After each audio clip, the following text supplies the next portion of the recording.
Hello friends, I am C Varthaman.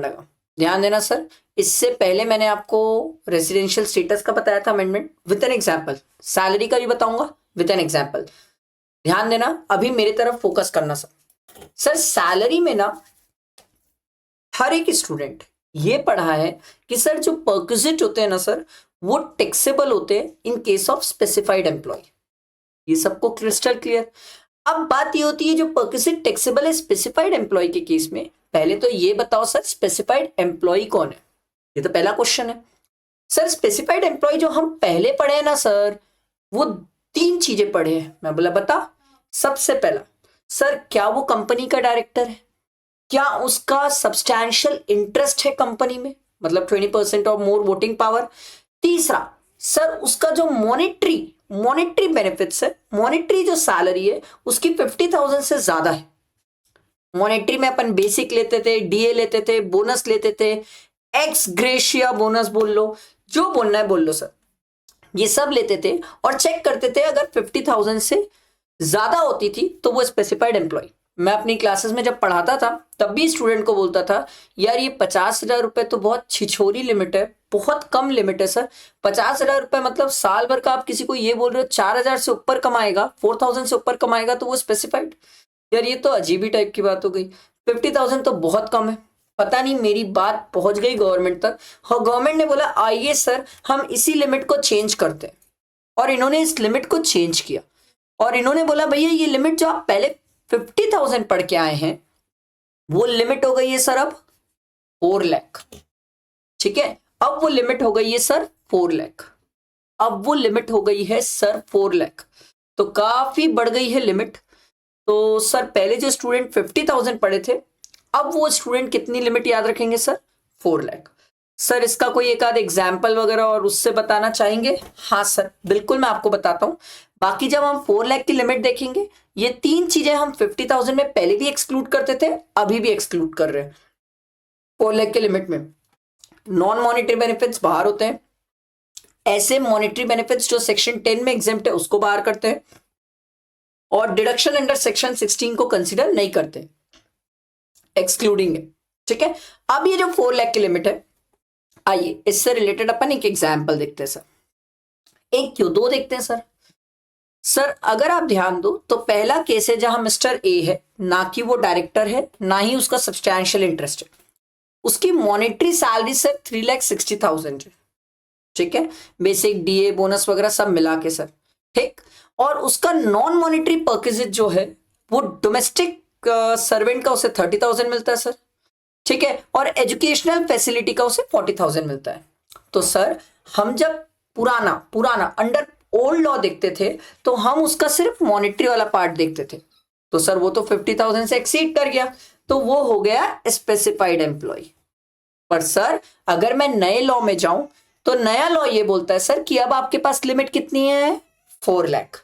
तो उस case में अगर आपके पास 4 लाख की लिमिट है तो सर 4 लाख के हिसाब से ये बच जाएगा सर, क्योंकि 3,60,000 है तो वो स्पेसिफाइड एम्प्लॉय की कैटेगरी में नहीं आएगा। सेकेंड एग्जाम्पल, एक मिस्टर बी है जो कि डायरेक्टर नहीं है, ना ही 20% होल्ड कर रहा है, बट उसकी मॉनेटरी सैलरी सर 4,50,000 है और non monetary 90,000। Sir non monetary तो नहीं देखते स्पेसिफाइड के लिए, बट सर इसकी मॉनेटरी ना 4,50,000 है। अब 4,50,000 होने के कारण पुराने लॉ में भी ये स्पेसिफाइड है, और नए वाले लॉ में सर 4 लाख से एक्सीड होने के कारण ये स्पेसिफाइड है। समझ आया? बैठा है दिमाग में? ऐसे ही मैं आपको पूरे अमेंडमेंट्स विद एग्जाम्पल समझाऊंगा, प्रोवाइडेड आपको मेरे साथ बैठ के पढ़ना होगा। आपको ये एग्जाम्पल नोट डाउन करने के लिए मैं शीट दे दूंगा सर, उसकी टेंशन ना लो। आप उसकी चिंता ना करो कि ये शीट सर प्रोवाइड करेंगे कि सर मेरी जिम्मेदारी ना, शीट प्रोवाइड कर दूंगा। अभी आप मेरे साथ पढ़ने में फोकस करो। समझ आई? बहुत सिंपल तरीके से समझाया मैंने। अब नेक्स्ट अमेंडमेंट देखते हैं, ध्यान दो। देखो, अब सैलरी में ना ये नेक्स्ट वाला अमेंडमेंट समझो sir, valuation of medical facility. Sir हम ना मेडिकल फैसिलिटी के बारे में बहुत पढ़ते हैं सर, कि गवर्नमेंट हॉस्पिटल में हो, प्रिस्क्राइब्ड डिजीजेस का हो, या फिर सर जहां पर एम्प्लॉयर इंकर कर रहा हो, ये सब मेडिकल फैसिलिटी परक्विजिट माना जाता है और ये सब एग्जेम्प्ट होता है। ठीक है, इनमें कोई डाउट नहीं था। अब इन्होंने एक छोटा सा अच्छा अमेंडमेंट किया, एंड अच्छा अमेंडमेंट किया है। इन्होंने बोला सर अगर कोई पर्सन है जो मेडिकल ट्रीटमेंट अब्रॉड के लिए जाता है, तो हमने बोला था सर उस केस में जो वो एक्सपेंडिचर इंकर कर रहा है या फिर एम्प्लॉयर जो उसे रीइंबर्स कर रहा है, उसमें हमने दो कैटेगरी डिवाइड की थी सर।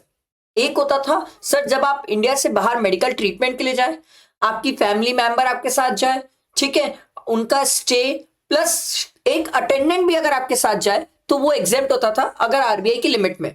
इस पॉइंट पे इन्होंने कोई चेंज नहीं किया। बट जो कॉस्ट ऑफ ट्रेवल वाली बात थी ना सर, ये कॉस्ट ऑफ ट्रेवल वाले में इन्होंने चेंज किया सर कि सर जो कॉस्ट ऑफ ट्रेवल था यहां पर, ये पहले बहुत कम हुआ करता था सर, ठीक है। तो यहां पर इन्होंने बोला सर कि अगर कोई ऐसा पर्सन है जिसकी ग्रॉस टोटल इनकम, हम याद है पहले पुरानी वाली ग्रॉस टोटल इनकम कितना पड़े थे सर, 2 लाख रुपीस। हमने बोला था सर कोई भी पर्सन ऐसा जिसकी ग्रॉस टोटल इनकम 2 लाख से एक्सीड करती है, उसका जो cost of travel of employee है वो टैक्सेबल हो जाएगा। इन्होंने वो 2 लाख के लिमिट को चेंज किया and this is very nice sir.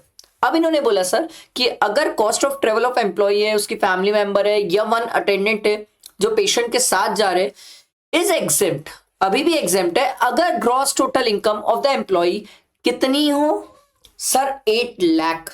आप समझिए सर पहले 2 लाख होता था, अब 8 लाख कर दिए सर। तो सर आप समझो ग्रॉस टोटल इनकम की लिमिट बहुत ड्रास्टिक बढ़ गई है सर, और ये अच्छा भी किए सर। 2 लाख रुपए तो बहुत कम ही होता है ना साल भर का सर, ग्रॉस टोटल इनकम किसी भी एम्प्लॉय की। 2 लाख रुपीज मतलब आप समझ रहे हो साल भर में वो 20,000 भी नहीं कमा रहा होगा, और वो इंडिया से बाहर ट्रीटमेंट के लिए जाएगा। पता नहीं सरकार को खुद से शर्म आई, सरकार ने बोला ओह वी आर सॉरी, जब कोई पर्सन इंडिया से बाहर जा रहा है ट्रीटमेंट पर्पस के लिए जा रहा है तो ऑब्वियस सी बात है सर उसकी ग्रॉस टोटल इनकम कुछ तो ज्यादा होगी सर।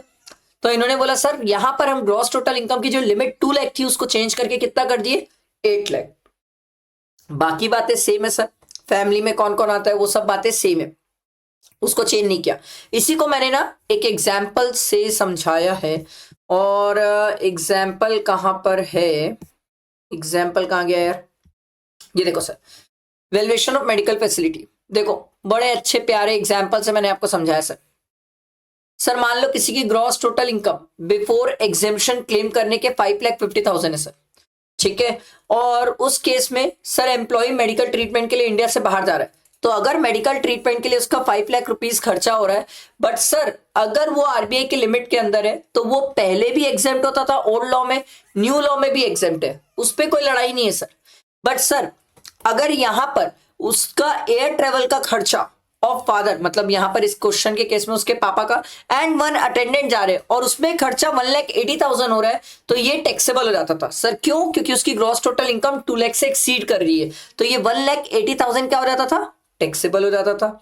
अब इन्होंने क्या किया, बोले भैया सुनो, अब अगर इसकी ग्रॉस टोटल इनकम 5,50,000 है तो हमने नई लिमिट कितनी कर दी है सर, 8 लाख। सर ये तो 8 लाख के अंदर हो गई ग्रॉस टोटल इनकम, तो उस केस में सर ये जो 1,80,000 है अब वो एग्जेम्प्ट हो जाएगा, कॉस्ट ऑफ ट्रेवल का खर्चा एग्जेम्प्ट हो जाएगा अगर आपकी gross total income sir 8 lakh से एक्सीड नहीं की तो।